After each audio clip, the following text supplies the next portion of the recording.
Okay. First of all, the atmosphere. The thing I want to lead off with was the atmosphere in Rice Eccles on Saturday night was unbelievable. I mean, the way our fans supported our team and the muss and just the whole environment was really what college football is all about. And that was a great experience for our players to be in that environment, set a record, I guess, for single game home attendance, which was awesome. So a lot of thanks goes out to our fans from our program, from our coaches, from our players to let them know we really appreciate that. Really gutsy, gritty performance by our guys. It's become I guess that's the personality of this team is a mentally and physically tough group of guys that slug it out with you till the bitter end. And it was another game where you had to play the full 60 minutes if you wanted to have a chance to win.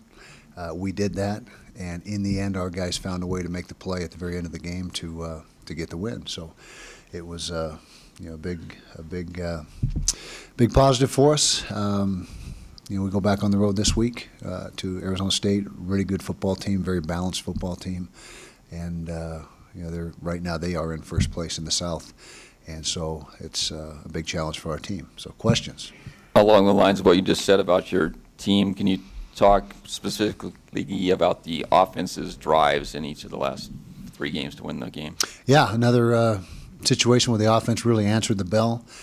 We got the ball, I think we were 73 yards from pay dirt, and we had to get it done. And they put together another, much like UCLA, another drive, although this one had to end in a touchdown, whereas UCLA's needed to end in a field goal. And it was great to see. I mean, it was a combination of running the football, throwing the football, did a lot of good things in that drive. And the execution was, when we needed it most, was outstanding. Coach, you talk about the mental toughness of this team. Is it easy to identify where it comes from? Is it a particular group of players? Is it response to the coaching staff? What is it this year that separates it from last? We definitely have outstanding leadership, and that's not to put down the leaders of the past, because we've had good leadership on this team for a long time, but this year's group has really taken ownership of the team, and it really starts with Nate Orchard. He's the guy that if you have to pick out the leader of the leaders, it's Nate. And they've just, the governing from within that is usually associated with all good football teams is there. And so it's great to see have happen. And that's a tough group of guys. Our leaders are a tough group of guys. They're mentally and physically tough as well. And so I think that just permeates throughout the rest of the football team. Coach, I want to take you back to the way you opened with the atmosphere. I've been to a few college football games, and I've never seen a college football atmosphere like that. It was pretty awesome. How much does that matter as far as you guys are concerned? How much do you guys gain from the crowd? I think a great deal at home. Now, when you're on the road, you block it out. It may sound, it probably helped us more than it hindered USC, I guess you could say. But our guys really enjoy playing in Rice Eccles, and the muss was on their feet for the entire 60 minutes. They're standing up and cheering their hearts out for our guys, and so I think it definitely gives our team a boost. And the players feed off of that emotion and that excitement. Coach, can you just elaborate on the resiliency of Travis Wilson, and what was the biggest difference this week as opposed to the last 2? Well, first of all, Travis is just like the rest of our guys, a tough kid, a competitive kid, and he has handled the situation. It hasn't been ideal for Travis this season, less than ideal, but he's had a great attitude through it all, as has Kendall. Kendall, there was nobody happier in the locker room after the game than Kendall Thompson. And that's the way you want your guys to be. You want your guys to fall in love with the team, not with themselves. And that's what's happened with these guys. It's all about the team. And Travis has handled the ups and downs of the season very well.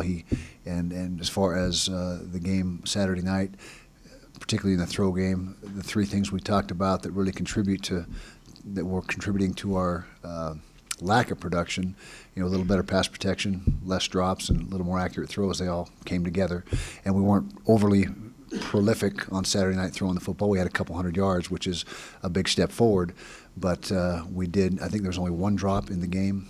Travis was much better with his throws and with his decisions, and the protection was better. So you add all that up, and we had a much better result. Hiva coming in for Iono, how do you kind of grade his performance in relief, and do you expect him to be able to start this week? He came in and did a very good job. He graded out within a percentage point or two of Cioce, and I think he played 27 snaps, and I think Cioce had 50. And so about a third of the game is what Hiva played for us, and there was very little drop-off, if any. And Hiva's a guy that stepped in before when Cioce's had issues, health issues, and so we expect him to, if Cioce is not available this week, and that's in question right now, then we feel completely confident and comfortable with Hiva being the next guy up. Coach, I was talking to, I believe it was Nate after the game. He mentioned your strength and conditioning program specifically as a factor in you being able to wear down opponents as opposed to years ago where it may have been the opposite. He talked specifically about the strength and conditioning coaches and how they've helped. Can you speak to how that has improved maybe in recent years? Okay, well, we got our strength coach, Doug Elisai, I think is one of the top strength coaches in the country. He's been with us ever since I got the job 10 years ago. He came in as an assistant strength coach. He was made the head strength coach shortly thereafter. So it's been his program for a lot of years. Our players have completely bought into what he's doing, and I have to agree with Nate. I think that what we do in the weight room, and not only from a physical standpoint with the strength and the just the lifts that we do, but from the mental toughness standpoint, we start to instill that mental toughness in the weight room. It's a very demanding program, and it will get you mentally tough at the same time that we're getting the strength gains and the other things we need to get in the weight room. And so a lot of programs, go in and just work on strength in the weight room, do a set, rest 2 or 3 minutes, do another set. That's not our approach. Our approach is let's get them both done at the same time. And you may sacrifice a little bit of absolute strength on the one end, but the trade-off you get from developing the mental toughness in the weight room is more than worth it in our opinion.